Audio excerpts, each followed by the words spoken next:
Porfirio Diaz's Mexico. 1876 to 1911, it was a time of political monopoly, meaning that the power of one political party was in place. There was excessive patronage, and there was a neglect of the rural sector, meaning those areas where you have the haciendas and the rancheros with a lot of Indians and peasants that were working the land. Uh, there was an inequitable distribution of national income, meaning that the income of the country was held in the hands of a very few, which was also the case of land ownership and possession.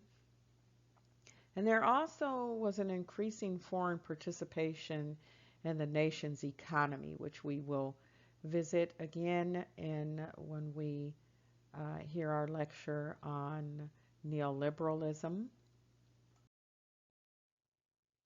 The revolution began in 1910, and there was a struggle as a cohesive effort to procure radical political power and economic change from the dictatorship. So Porfirio Diaz, for 35 years, he dominated in Mexico the political power, the economic life, and also social life. The Pax Porfiriana, the Porfirian peace. There were 33-year reign of this dictator, Porfirio Diaz, and that went on until the 1910 revolution.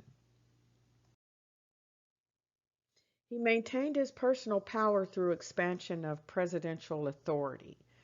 So we kind of see that going on today, where you go beyond the realm of your position as president and start to veer off into areas of personal interest. The format of the Constitution of 1857 was preserved. However, there were rigged elections, restrictions on press freedom, a servile judiciary, meaning that they served one political interest, subservient Congress, same thing, serving the president, a violent suppression of political opponents. So if you were to run against Porfirio Diaz, you were faced with violence. There was a pitting of political rival against each other. And of course, when you have that going on, that just solidifies the position of the person who's already in power if everyone beneath that position who wants to become president is bickering and fighting. So political impotence of the masses legitimized this periférista hegemony. Hegemony meaning that this one power that is in control of most everything and is almost untouchable. The army during Porfirio Diaz's reign maintained internal political order.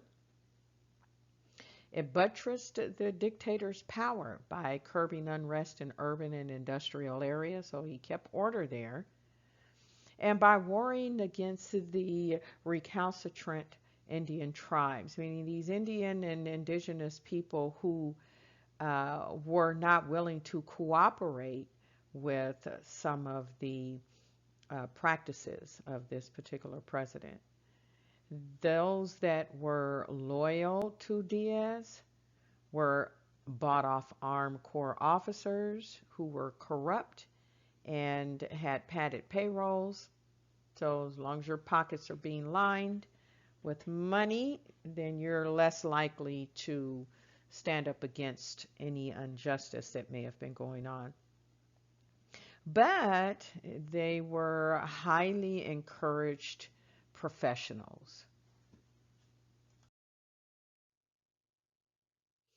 So during this time, the hierarchy looked like a consolidation of authoritarian political regime. Diaz was at the pinnacle of this pyramid of power. And beneath him, next in line were state governors, military chieftains, and then municipal authorities. And notice that on this hierarchy, there is no mention of Indian chieftains or indigenous representation. The political instability at the time maintained a trough of a combination of power, political personage, and organized violence. So this Porfirian formula of military dictatorship recruited from the liberal army backed by foreign investments. So, that could look very similar to missionaries, mercenaries. So if you have foreign investments backing this army, then of course foreign investments are also going to have some say-so in what's going on. Liberalism in the 19th century Mexico, which we'll go into more in depth later, was the strongest thread in popular political thought. So let's kind of make sure that we hold on to this information. The doctrine of liberalism was undergoing a transformation during Porfirio Diaz's dictatorship. There was a transformation from autonomistic to an organic philosophy. The Constitution of 1857 served both old liberals from 1863 to 1867 and new liberals 1900 to 1910. The Porfirian elites were varied and complex. This also included Mexico's intellectual milieu, which was pluralistic at the time, meaning that there were different views and voices that were starting to materialize in respect to what was social commentary. By 1900, traditions and distinctions between liberalism and conservatism were meaningless terms. So usually these are two very different schools of thought. But here we have the intellectuals who are usually elites because they've been educated, and you can't be educated unless you have money. And these people being educated developed intellectual views. So their school of thought begins to change. And now you have these intellectual elites who are no longer conservative in thought, but educated and well-read in social activities, current affairs, and get involved in social reforms. New liberalism by 1905 looks like anarchism, where there's an abolishment, a call for the abolishment of government, and also socialism, meaning that now there's a call for a change in the means of productions of goods, their distributions, and exchange. They want that turned over and regulated and into the hands of the community at large. So rapid growth, economic growth during this time, the economy advanced at a great cost to the urban proletariat. So by 1910, it was neo-colonial, meaning that a lot of the economic progress and advancement was being controlled by outside entities, other countries who had invested in Mexico in Mexico's economy. So there was an export enclave infrastructure, meaning that most goods went out of the country as opposed to into the country. So those items that were being manufactured in Mexico, the Mexican citizens a lot of times were not able to um, take advantage of this. And so technological import syndrome associated with some third world country nations today are seen in Mexico. So all of the advancements that are taking place outside of Mexico are not exported or imported into the country. So that kind of leaves Mexico in a position where they don't know what's going on outside of the country. What type of advancements are going on? What type of new technology is being created? What type of new machinery? Because everything is leaving out and nothing is coming in. And with everything leaving out, and you have Porfirio Diaz in charge, his pockets are being lined with this money that's being made off of exporting. So it became a victim of an emergent international capitalism. So while everything is about production and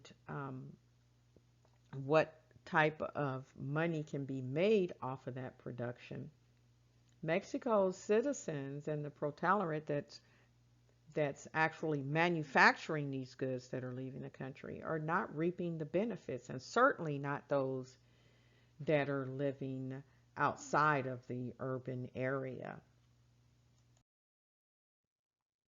So a large segment of Mexico's population had been alienated in regions of rapid industrial and commercial growth and populated by disgruntled middle class and articulate working class groups. So that's why you see a shift in from conservatism to liberalism in our intellectual elite, because though these people are in the elite class, with everything leaving the country, they're also blindsided. Female employment in the late 19th century created the conditions for women's politicization, uh, subsequent participation in workers' organizations and political groups and movements to overthrow the government. So they also got involved in this anarchism. There's a consciousness of exploration in the home and at work increased rapidly. Uh, and it caused women to join the revolutionary movements. So they're unhappy also. And everyone is fighting for advancement. They're fighting for their voices to be heard. And they're fighting for change. Because at this point, they're the only person that is benefiting from any type of economic growth, which is taking place, is Porfirio. Women were employed by textile and tobacco industries. First, women and children could be employed at lower wages than men, permitting the capitalists to obtain greater surplus value from their labor. Secondly, women were employed in the most tedious positions within the productive process. So threading looms in textile, rolling cigarettes, and lastly, women had traditionally worked in the same type of production as textile under home production and that we saw in the colonial regime. So what was the basis of Diaz's power? Coercion, uh, co-optation of those who were politically and economically powerful figures. So he aligned himself with these people. And Diaz's era yielded to a period of intense regionalism, sectionalism and factionalism. Here is a list of the leaders during the revolution. So take a look at these and some of the major players at the time. You will see some of the people that have been mentioned here.